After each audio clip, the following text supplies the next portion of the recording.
All right, hey everybody. We are now ready for the executive branch, and we'll begin that in a moment. Just want to do a special welcome for for my in-person students who will be doing this for the next week and a half or so, as well. So they'll be seeing this too. So let's get started. This one already will be divided into two parts for 1A, just to make sure we can fit it all in. So the executive branch, we're going to start with the very basics today. So let's start with, of course, it is the president, and it is Article 2 of the Constitution that does set up the executive branch.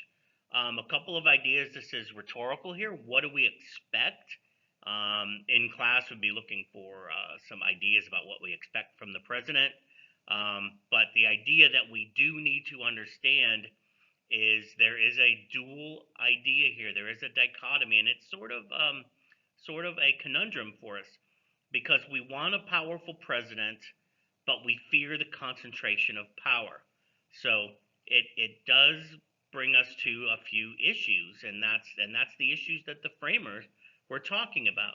How powerful should the executive be? And then again, this is another rhetorical. Is it still true today? Do we fear concentration of power? How powerful do we want the president to be? The president is certainly more powerful than the framers intended, and there's reasons for that. We will go through that here in the next week or 2 weeks of the executive branch. So later on, we will be talking about that concentration of power. Excuse me, that has taken place.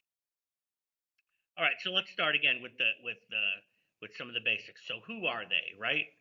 The constitutional requirements, we need to know these, but they're again, just like for the others, there's only three. This one happens to be found in Article 3, Section 1, Clause 5. So they have to be a natural born citizen. What that means is they have to be, in general, born in the United States. Um, of course, that was fudged a little bit, or could have been, because the United States didn't exist when the founders and the framers were born, but they managed, that was fine. But natural born citizen for us means generally here. However, there are some exceptions. For instance, John McCain could have been president, but he wasn't born in the United States. He was born in the Panama Canal Zone, because that's where his father, who was an admiral, was stationed at the time. But that would have been fine because that he was there and he was born there because his father was out there in military service. That would actually be the same thing for me. I was born in Japan. My dad was in the Navy, but I was still a natural born citizen because my dad was stationed there. That doesn't mean I'm not a natural born citizen. So the same idea there. So that's the idea. But really, you can't be born in another country and then naturalized. That's the idea. You cannot be a naturalized citizen. You have to be a natural born citizen. All right. They have to be 35. So that's the oldest of the three offices, right? House is 25, Senate is 30, President is 35. And then they have to have been a 14-year resident of the United States. And that's so they could get in some of those framers, because they had to do that. But that's it. Again, that is all the requirements there are. All right, so let's go through. This is not a page where you have to take notes. There will be no questions about this, but let's just understand who they were as a whole. These next, I think there's two slides. This is probably one slide. They've all been male, of course. They've all been white except Obama, and they've all been Protestant except for President Kennedy, who was Catholic. Um, Still, even with that, there is an extremely wide variety of types of people that they were and the backgrounds that they came from. So again, this is not anything you have to take notes on, just for interest here. Um, we're starting World War II and later. So basically for Truman.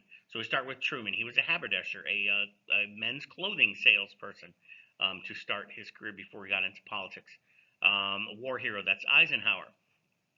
A Boston politician, that's Kennedy. A small town Texan, that's Lyndon Johnson. A California lawyer, that's Nixon. Rose Bowl player, so a football player, University of Michigan, lifelong member of the House, Gerald Ford. Peanut farmer and former governor of Georgia. Of course, we live here, so we should know who that is. That's Jimmy Carter. An actor and former governor of California, so that's Ronald Reagan.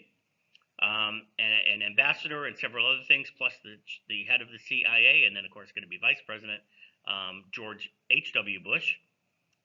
Former governor of Arkansas, that is Clinton.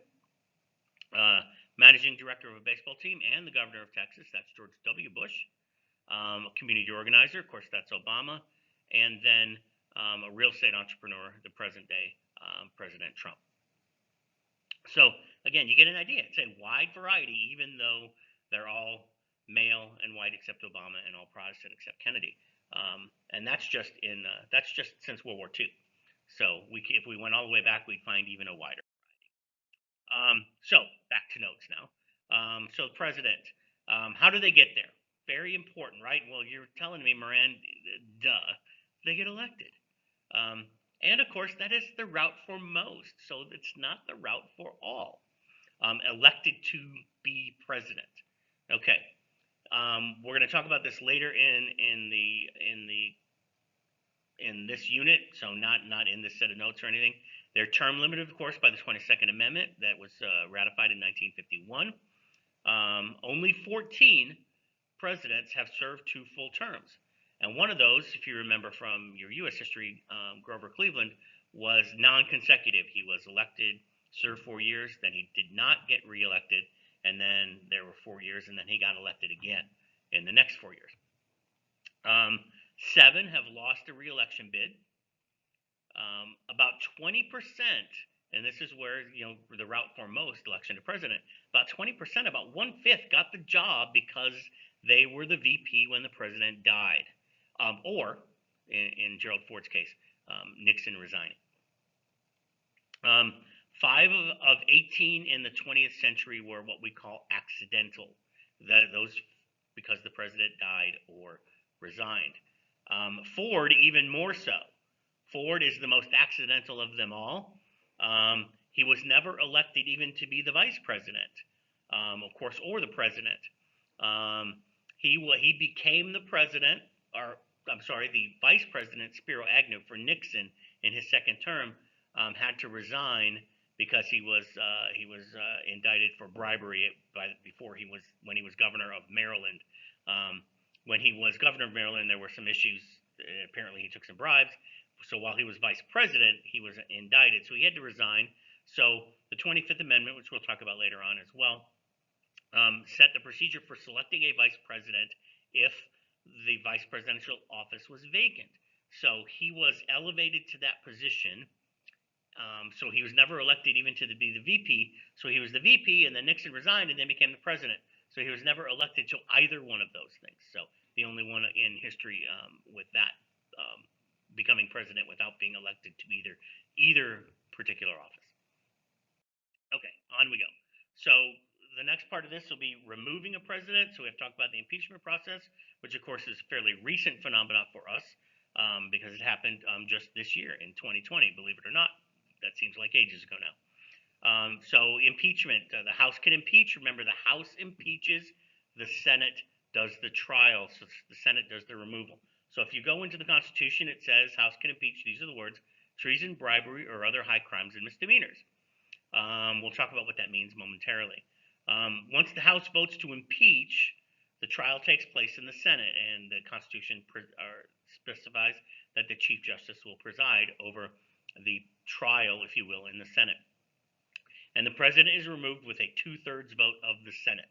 So make sure you understand that the House impeaches, the Senate tries and removes if it happens, and that removal is, you need to know that it is 2/3 of the Senate.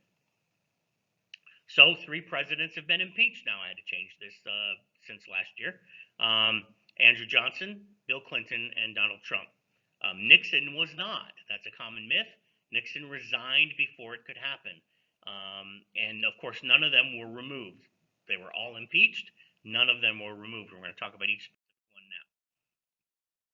So Andrew Johnson in 1868, he was the closest one to be removed.